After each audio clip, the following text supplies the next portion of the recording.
देखिएगा, अब अपन इसके अंदर ले रहे हैं वापस से त्रिभुज ONS से, त्रिभुज ONS से। इसमें मैं वैल्यू ले रहा हूं tan अल्फा। tan अल्फा लंब बटे आधार, लंब क्या है SN, और आधार बन रहा है इसका OP। सॉरी, इसे पहले मैं ON कर देता हूं, ON।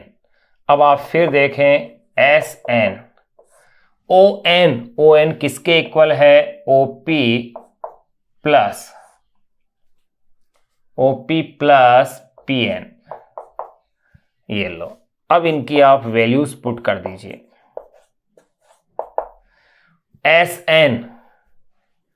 SN की वैल्यू क्या है, B sin थीटा, ये लीजिए। फिर आते हैं OP की वैल्यू क्या है, A, परिमाण उसका A ही है। फिर PN, ये है B cos थीटा, ये हो गई है इक्वेशन नंबर 9। या अल्फा इज इक्वल टू आप कह सकते हैं tan inverse B sin theta upon में A plus B cos theta, equation number 10 आ गई। ये अल्फा इजिकल टू आ गया, यानी कि जो इक्वेशन नंबर 10 है इससे अपन दिशा का मान ज्ञात कर सकते हैं, जो कि थीटा और A और B के परिमाण के रूप में है। इससे दिशा ज्ञात हो जाएगी। और जो समीकरण नंबर 1 थी उससे परिणामी सदिश का परिमाण क्या होगा, कैलकुलेट हो जाएगा। तो देखो ये एक अच्छा क्वेश्चन था, तो अपन कह सकते हैं समीकरण 1 से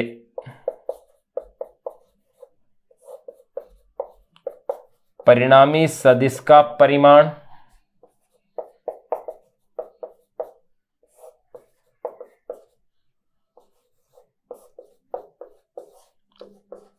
वे समीकरण 10 से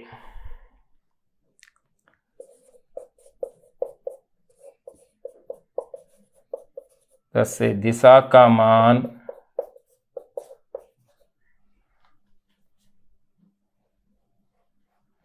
ज्ञात किया जा सकता है। ये लीजिए, ये एक अच्छा क्वेश्चन था जिसको कि अपन ने कंप्लीट कर लिया है और अच्छे कॉन्सेप्ट आए हैं। विशेषकर ये कॉन्सेप्ट अपने पास एक बहुत ही प्यारा कॉन्सेप्ट आया है कि R अपॉन में sine theta is equal to A upon में sine beta is equal to B upon में साइन अल्फा, जिसे अपन कहते हैं जा का नियम। अब देखिएगा, इसके बाद अब नेक्स्ट क्वेश्चन की अपन चर्चा करते हैं कि अगला जो क्वेश्चन है वो है क्या।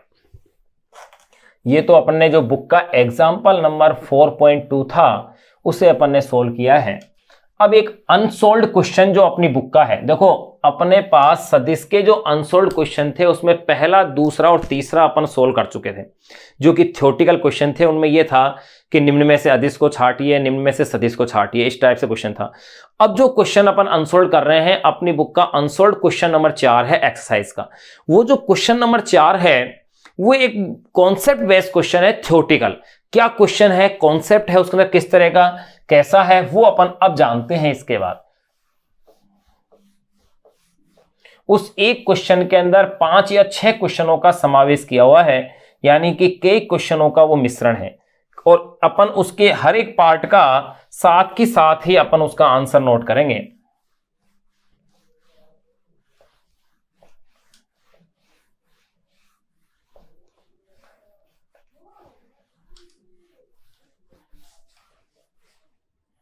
हाँ देखिएगा भाई, अपनी बुक का नेक्स्ट जो अपन पढ़ रहे हैं वो है क्वेश्चन नंबर 4। भाई मैं यहाँ क्वेश्चन का नंबर डाल रहा हूं ताकि आपको बुक में क्वेश्चन को ढूंढने की आवश्यकता या परेशान ना होना पड़े अपनी पाठ्य पुस्तक में। देखो क्वेश्चन नंबर 4 है। क्वेश्चन नंबर 4 क्या कह रहा है, कारण सहित बताइए कि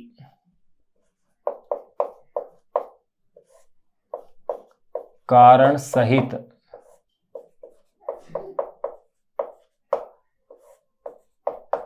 बताइए कि, थ्योरेटिकल लेकिन कॉन्सेप्ट बेस्ड क्वेश्चन। क्या कह रहे हैं क्वेश्चन में, कारण सहित बताइए कि अदिश तथा सदिश राशियों के साथ, बताइए कि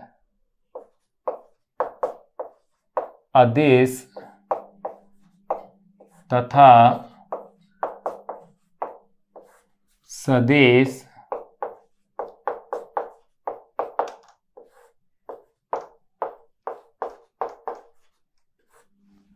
कारण सहित बताइए कि अदिश तथा सदिश राशियों के साथ क्या निम्नलिखित बीजगणितीय संख्याएं राशियों के साथ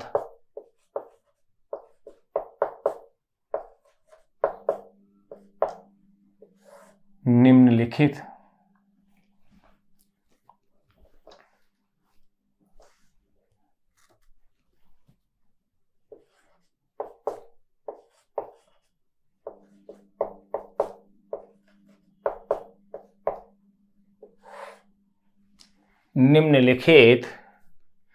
कारण सहित बताइए कि अदिश तथा सदिश राशियों के साथ निम्नलिखित बीजगणितीय संक्रियाएं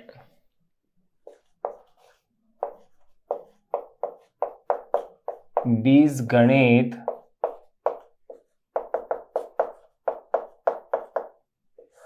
संक्रियाएं अर्थपूर्ण है।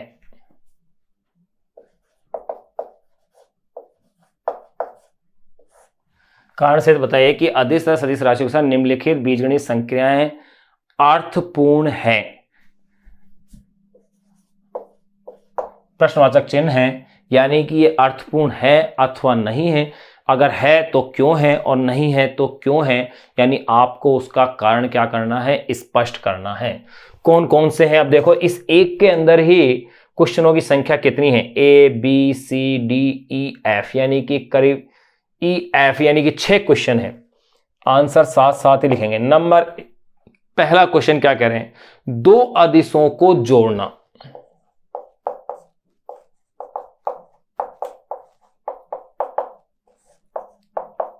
दो अदिशों को जोड़ना, ये पहला क्वेश्चन है कि क्या ये संक्रिया अर्थपूर्ण है अथवा नहीं। तो यहां आपको जवाब देना है कि दो अदिशों को जोड़ना संक्रिया अर्थपूर्ण है या नहीं। तो ध्यान रहे, दो अदिशों को जोड़ना संक्रिया अर्थपूर्ण नहीं है। क्यों नहीं है, क्योंकि जोड़ना अर्थपूर्ण केवल उन्हीं अदिशों के लिए उपयुक्त होता है जो एक ही विमा के हो, यानी एक ही भौतिक राशि को प्रकट कर रहे हो। अगर दो अलग अलग भौतिक राशियां हैं तो वो परस्पर एक दूसरे में नहीं जुड़ सकती। तो इसका आंसर अपन क्या लिखेंगे, तो देखिएगा इस क्वेश्चन का आंसर अपन कैसे लिखेंगे, नहीं। क्यों नहीं, क्योंकि केवल समान भौतिक राशियों को जोड़ना अर्थपूर्ण है, असमान भौतिक राशियों को जोड़ना अर्थपूर्ण नहीं है। बल के अंदर अपन वेग को नहीं जोड़ सकते, वेग के अंदर अपन त्वरण को नहीं जोड़ सकते, त्वरण में आप द्रव्यमान को नहीं जोड़ सकते। उनको गुणा किया जा सकता है, भाग किया जा सकता है, लेकिन जोड़ा या घटाया नहीं जा सकता। तो देखिए नंबर 1 क्वेश्चन था दो अदिशों को जोड़ना, तो इसका उत्तर क्या आया, अर्थपूर्ण है। क्या, क्योंकि यहां अर्थपूर्ण के साथ क्वेश्चनवाचक चिन्ह लगाया हुआ है अपन ने, यहां सवाल में पूछा जा रहा है, तो कह सकते हैं अर्थपूर्ण नहीं है। क्यों नहीं है, केवल समान भौतिक राशियों को ही जोड़ना अर्थपूर्ण है। केवल समान यानी एक जैसी, केवल समान भौतिक राशियों को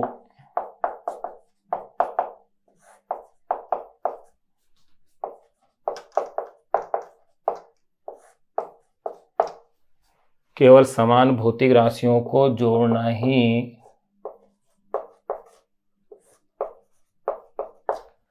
अर्थपूर्ण है। ये लो पहला क्वेश्चन अपने पास क्लियर हो गया। एक कॉन्सेप्ट बेस्ड क्वेश्चन है, सिंपल। बी, अगला क्वेश्चन क्या पूछा जा रहा है, अगला क्वेश्चन ये पूछ रहे हैं एक ही विमाओं के एक सदिश और एक अदिश को जोड़ना।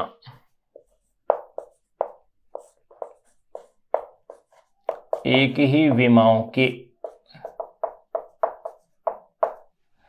एक सदिश व एक अदिश।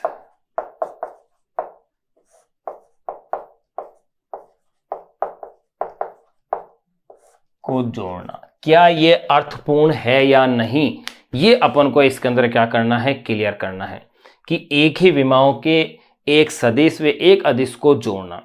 अब देखिए भाई, इसको अगर अपन जाने या समझें कि एक ही विमा यानी कि जिनके मात्रक समान है, विमाएं समान है, क्या उनको जोड़ना अर्थपूर्ण है? मैं कह रहा हूं नहीं है। क्यों नहीं है? क्योंकि एक ही विमाओं के एक सदिश और एक अदिश को आपस में नहीं जोड़ सकते। कैसे नहीं जोड़ सकते? जैसे विस्थापन है, विस्थापन एक सदिश राशि है और तय की गई जो दूरी होती है पथ की, वो दूरी अदिश राशि है, लेकिन विस्थापन में आप दूरी को नहीं जोड़ सकते और दूरी के अंदर विस्थापन को नहीं जोड़ सकते। ठीक उसी प्रकार चाल एक अदिश राशि है, वेग सदिश राशि है, लेकिन आप चाल में वेग को नहीं जोड़ सकते और वेग के अंदर आप चाल को नहीं जोड़ सकते। तो देखिए क्या आंसर लेंगे अपन, आंसर उसका साथ साथ ही दे रहे हैं में जोड़ना। चलो क्वेश्चन यहां लिख दें अपन, आंसर यहां से लिख देंगे। क्या इसका उत्तर बन जाता है? तो उत्तर में वही अपन जवाब देंगे कि नहीं, अर्थपूर्ण नहीं है। एग्जाम्पल, कोई अदिश समान विमा का होते हुए भी सदिश में नहीं जोड़ा जा सकता। कोई अदिश समान विमा का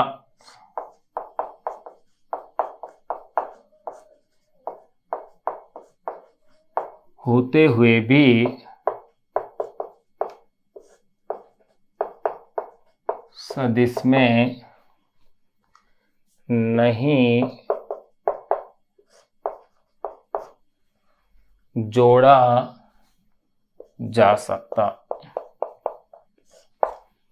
कोई अदिश समान विमा का होते हुए, यानी मात्रक भी समान हो, विमा समान हो, तो भी नहीं जोड़ा जा सकता।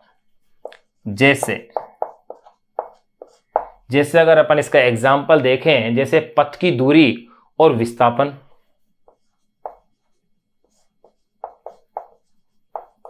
जैसे पथ की दूरी में विस्थापन को एवं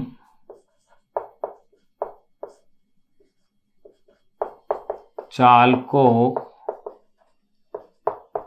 वेग में नहीं जोड़ा जा सकता। ये लीजिए एग्जाम्पल भी नहीं लिख दिया है अपन ने। नंबर सी क्वेश्चन ये क्या कह रहे हैं, एक सदिश को एक अदिश से गुणा करना, क्या सार्थक है? देखो, एक सदिश को एक अदिश से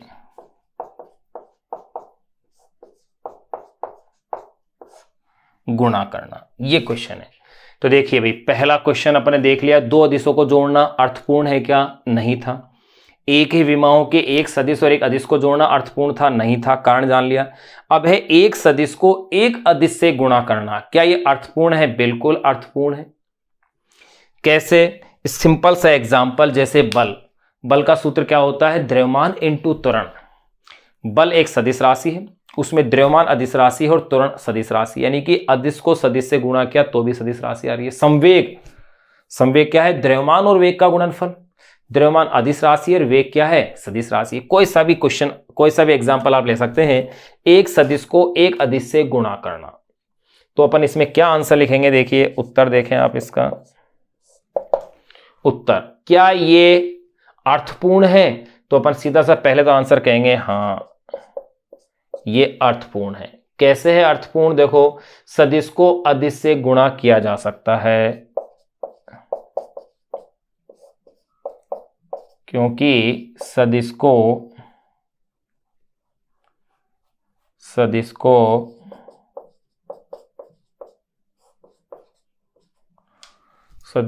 अदिश से गुणा किया जा सकता है। सदिश को अदिश से गुणा किया जा सकता है। अब इसका अपन एग्जाम्पल भी ले सकते हैं,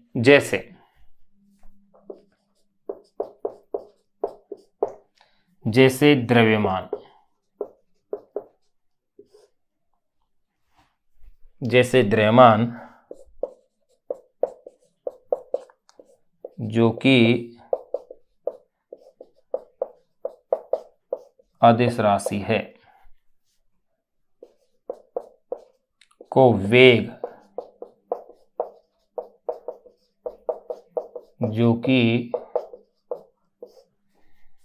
सदिश राशि है। जैसे द्रव्यमान जो कि अदिश राशि है को वेग जो कि सदिश राशि है से गुणा करके संवेग जो कि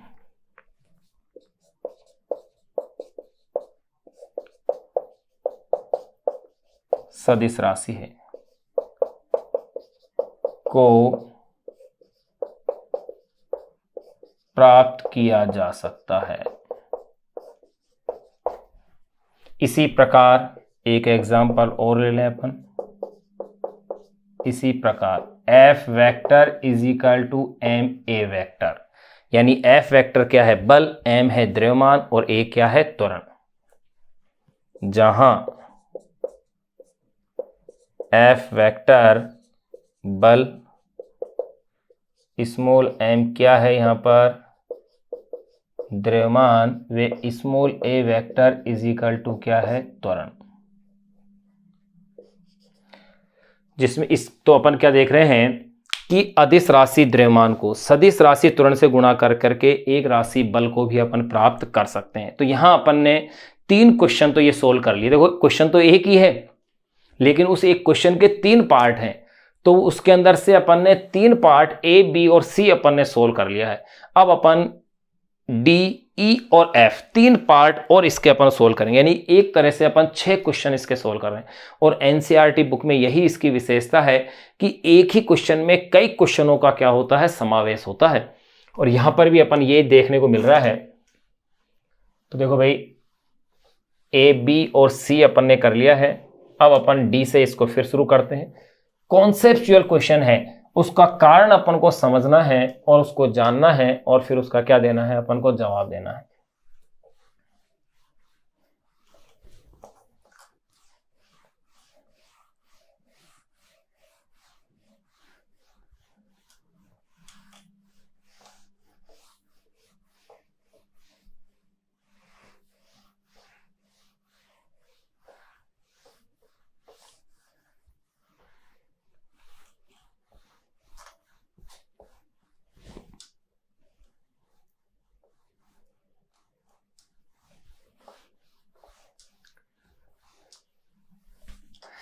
देखिए भाई, नंबर डी क्या है? इसी क्वेश्चन नंबर 4 का नंबर डी पार्ट ये क्या कह रहा है? नंबर सी तो अपन ले लिया है। नंबर डी कह रहा है 2 अदिशों का गुणन।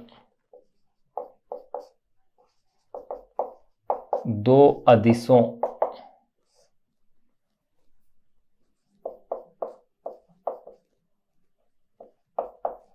का गुणन। क्या 2 अदिशों का गुणन अर्थपूर्ण है? हाँ या ना में आपको इसका जवाब देना है। और अगर पता है कि हाँ या ना तो उसको आपको एक्सप्लेन भी करना है, यानी कारण देना है। तो क्वेश्चन में क्या कह रहे हैं? 2 अदिशों का गुणन क्या अर्थपूर्ण है? उत्तर होगा हाँ। कैसे? देखो उत्तर लिखें अपन इसका हाँ। कैसे है अर्थपूर्ण? देखो, घनत्व बराबर क्या होता है? द्रव्यमान बटे आयतन, यानी द्रव्यमान बराबर क्या हो गया? घनत्व इंटू आयतन। यानी 2 अदिशों का गुणन कैसा है? अर्थपूर्ण है। तो अपन कह सकते हैं हाँ, 2 अदिशों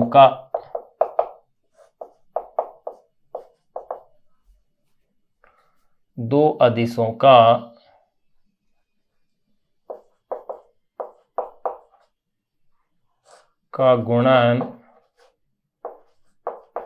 अर्थपूर्ण है। जैसे द्रव्यमान इज इक्वल टू, द्रव्यमान कैसी राशि है? एक अदिश राशि है। द्रव्यमान इज इक्वल टू घनत्व इंटू आयतन। तो गौर कीजिए, घनत्व अदिश राशि है, आयतन अदिश राशि है, इन दोनों का जो गुणनफल है वो किसके इक्वल होता है? द्रव्यमान के। अर्थात दो अदिशों का गुणन एक अर्थपूर्ण क्या है? राशि है। क्लियर ये चीज? यहां एग्जांपल से चीज और अच्छे से अपने पास क्लियर हो गई। नंबर डी के बाद नंबर ई, दो सदिशों को जोड़ना। दो सदिशों को जोड़ना, क्या ये अर्थपूर्ण है? दो सदिशों को जोड़ना, मैं कह रहा हूं नहीं है। आप कहेंगे सर दो सदिशों को जोड़ते हैं अपन, सदिशों का संयोजन भी पढ़ा है, सदिशों का योग भी पढ़ा है, तो सदिशों को जोड़ना तो अर्थपूर्ण है। अरे भाई, दो सदिशों को केवल उन्हीं को अपन जोड़ सकते हैं जो समान हो। अगर समान होंगे तो ही उन्हें जोड़ा जा सकता है, असमान होंगे तो उन्हें जोड़ना संभव नहीं है। यानी समान सदिश के अंदर अपन किसको जोड़ेंगे? समान सदिश को ही जोड़ेंगे। यानी समान भौतिक राशि जिनकी विमाएं समान होंगी उन्हीं को अपन जोड़ सकते हैं। तो उत्तर आ रहा है इसका, अपन क्या लिखेंगे? नहीं।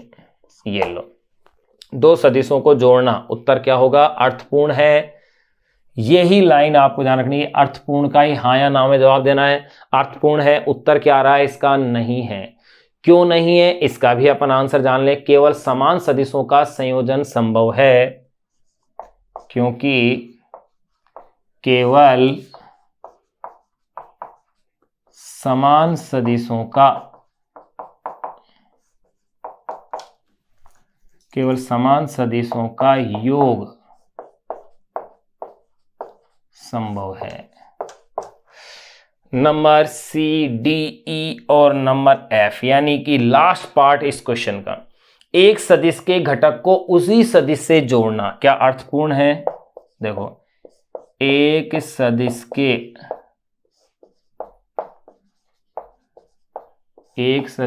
घटक को, एक सदिश के घटक को उसी सदिश से जोड़ना,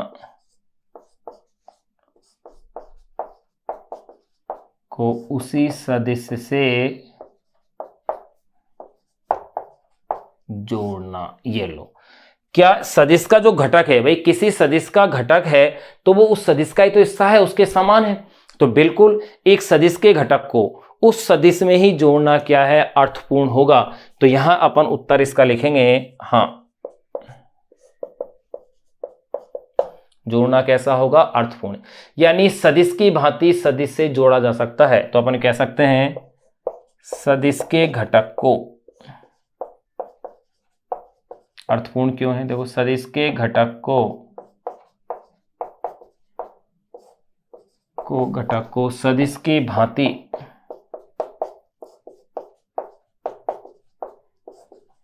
सदिश में जोड़ा जा सकता है। ये लीजिए, ये अपन ने अपनी बुक का अनसोल्ड क्वेश्चन का क्वेश्चन नंबर जो 4 था, जिसके 6 भाग थे, अपन ने कंप्लीट कर लिया है। अब अपन अपनी ही बुक का एक नेक्स्ट एग्जाम्पल और सोल्व करेंगे। एग्जाम्पल नंबर है 4.1। 4.1, 4.2 एक अच्छा एग्जाम्पल था, वो तो अपन सोल्व पहले ही कर चुके हैं।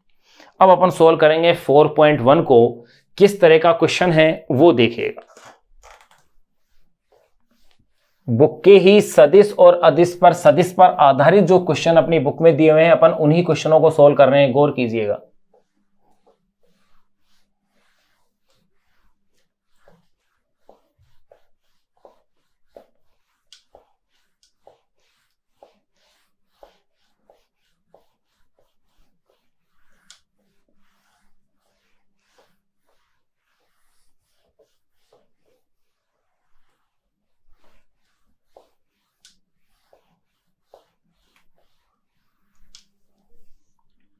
देखिएगा,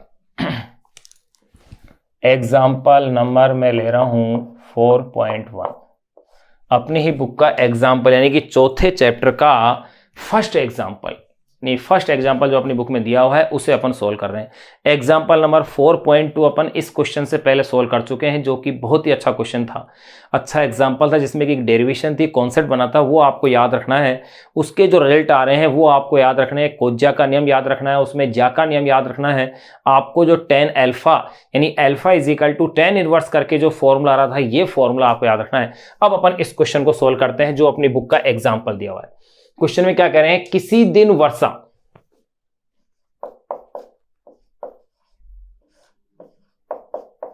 किसी दिन वर्षा 35 मीटर प्रति सेकंड की चाल से 35 मीटर प्रति सेकंड की चाल से किसी दिन वर्षा 35 मीटर प्रति सेकंड की चाल से ऊर्ध्वाधर से नीचे की ओर हो रही है, की चाल से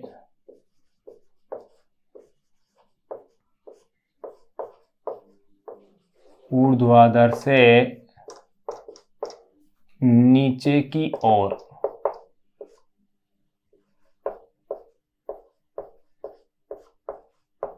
हो रही है।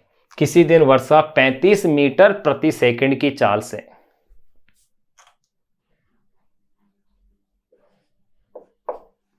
35 मीटर प्रति सेकंड की चाल से ऊर्ध्वाधर से नीचे की ओर क्या हो रही है, वर्षा हो रही है।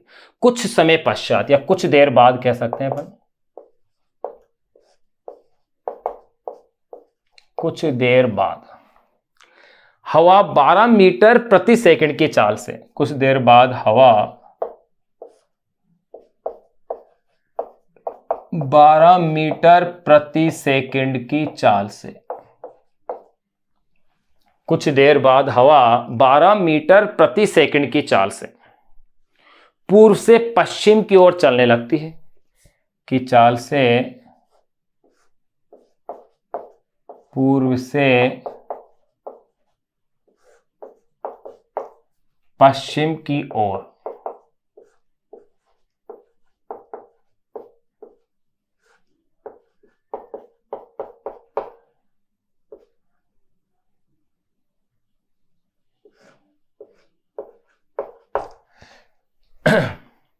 कुछ देर बाद हवा 12 मीटर प्रति सेकंड की चाल से पूर्व से पश्चिम की ओर क्या है, चलने लगती है। बस स्टॉप पर खड़े किसी लड़के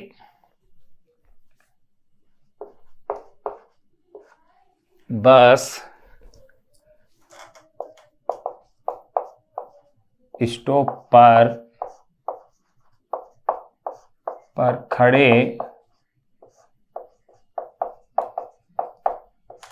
खड़े किसी लड़के को अपना छाता, खड़े लड़के को अपना छाता, उसका अम्ब्रेला, अपना छाता किस दिशा में करना चाहिए,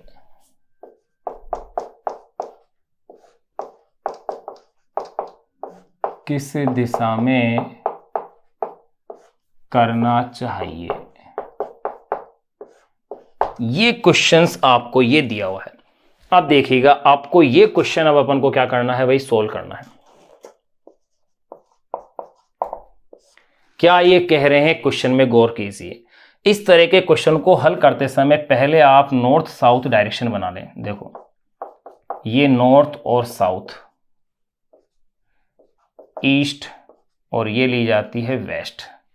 ये अपने पास उत्तर दक्षिण पूर्व पश्चिम, ये अपने पास डायरेक्शन होती है। अब क्वेश्चन में क्या कह रहे हैं कि वर्षा जो है ऊर्ध्वाधर ऊपर से नीचे की ओर, यानी इस डायरेक्शन के अंदर वर्षा हो रही है। तो इसकी वेग को मैं ले देता हूं वी आर, आर का मतलब रेन, वी यानी वेलोसिटी।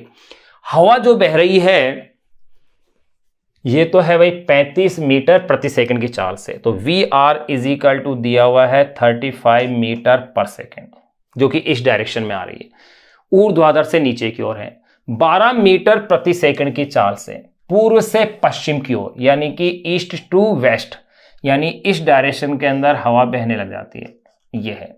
तो हवा का मैंने वेग क्या ले लिया, VW है, विंड यानी हवा, और ये आपको दिया हुआ है 12 मीटर प्रति सेकंड, ये लो।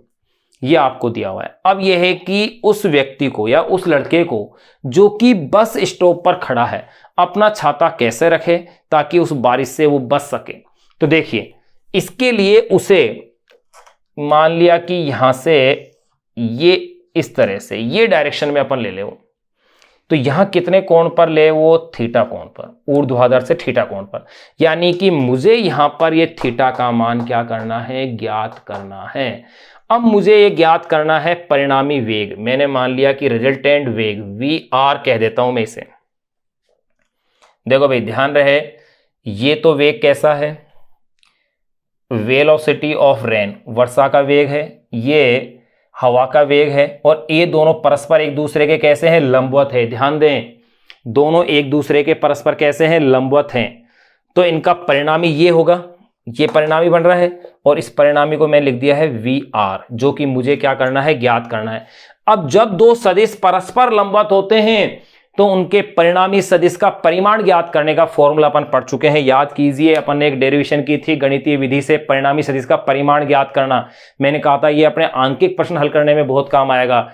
उसके अंदर आपको याद हो तो फॉर्मूला R = p² + q² आया था, जब दोनों सदिशों के मध्य का कोण क्या था, 90 डिग्री था। अगर उनके मध्य का कोण 0 डिग्री होता तो R = p + q किया था, और 180 होने पर R = p - q किया था। लेकिन यह 90 डिग्री है, तो देखिए यहां मैं क्या कह सकता हूं, चूंकि VR वेक्टर वे VW वेक्टर परस्पर लंबवत है, इसलिए V रिजल्टेंट = क्या फॉर्मूला बनेगा, VR² + VW का स्क्वायर। इस फॉर्मूले से अपने पास परिणामी V आ जाएगा। तो परिणामी V कितना आ रहा है, देखो वैल्यू रखें, R का मतलब रिजल्टेंट यानी कि परिणामी, VR कितना दिया हुआ है भाई क्वेश्चन में, 35। ये लो भाई, VW कितना है, 12, 12 का स्क्वायर होता है 144। इसे आप सोल्व कीजिए, ये आपके पास आएगा 37 मीटर/सेकेंड। यानी कि परिणामी जो वेग है वो 37 मीटर/सेकेंड हो जाएगा बारिश का, क्योंकि हवा के साथ साथ हवा के 12 मीटर/सेकेंड के वेग के आने की वजह से वर्षा का वेग जो 35 मीटर/सेकेंड था वो अब कितना हो गया है, 37 मीटर/सेकेंड हो गया। अब यहां अगर मैं ये मान के चलूं कि भाई ऊर्ध्वाधर से VR की दिशा अगर थीटा है, अगर मैं कह दूं कि देखो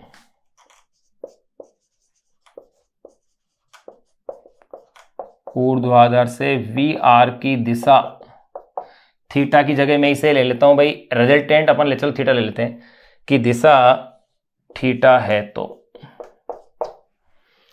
ऊर्ध्वाधर से VR की दिशा कैसी है भाई, थीटा है। तो आप जानते हैं फॉर्मूला कि tan θ क्या फॉर्मूला बनेगा, ये बनेगा भाई यानी कि VW/VR, यही तो फॉर्मूला होगा भाई मेरे पास। अगर ये है फॉर्मूला तो देखिए भाई tan θ, VW कितना है मेरे पास क्वेश्चन के अंदर, गौर कीजिए 12 दिया हुआ है, और ये कितना दिया हुआ है भाई मेरे पास, 35 दिया हुआ है। तो भाग दीजिए, 35 12 दूनी 36, 12 × 36, 12 दूनी 24, यानी कि ये आएगा 0.343,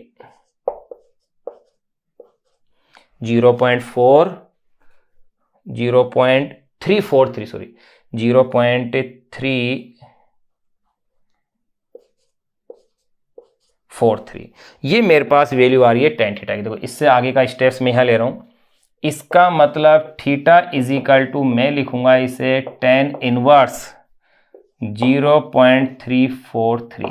आंसर अपन को एग्जाम्स के अंदर इसी फॉर्म में और इसी तरीके से लिख के छोड़ के आना है। लेकिन अगर वैल्यू दी गई हो तो आपको ध्यान रखना कि 0.343 यानी tan 1 0.343 अगर tan की टेबल से देखें तो ये आता है 19 डिग्री। तो यानी कि यूं कह सकते हैं थीटा बराबर कितना डिग्री है, 19 डिग्री होगा। अर्थात अपन यूं कह सकते हैं कि लड़के को अपना छाता ऊर्ध्वाधर तल में ऊर्ध्वाधर से 19 डिग्री का कोण बनाते हुए पूर्व दिशा की ओर क्या होगा, रखना चाहिए। तो देखो अपन यूं कह सकते हैं, अतः क्वेश्चन का आंसर क्या बन रहा है, तो अपन कह सकते हैं अतः लड़के को अपना छाता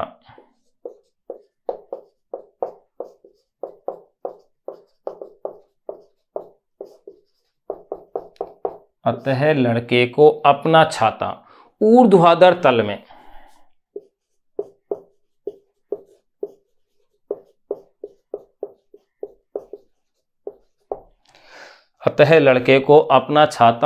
ऊर्ध्वाधर तल में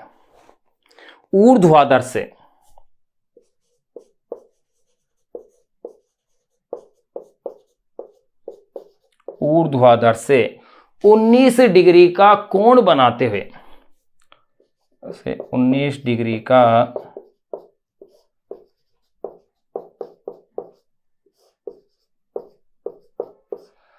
ऊर्ध्वाधर से 19 डिग्री का कोण बनाते हुए पूर्व दिशा की ओर रखना चाहिए।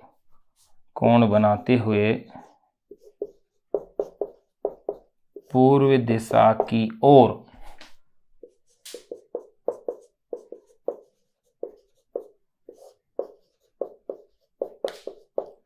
रखना चाहिए। यहां ये अपने पास एक अपनी बुक का एग्जाम्पल नंबर 4.1 कंप्लीट हो गया। अब अपन इसके बाद नेक्स्ट जो क्वेश्चन सोल्व करेंगे वो होगा एग्जाम्पल नंबर 4.3, जिसमें कि एक बोट किसी पानी के अंदर चल रही है, पानी की भी वेग की उसमें दिशा बताई गई है।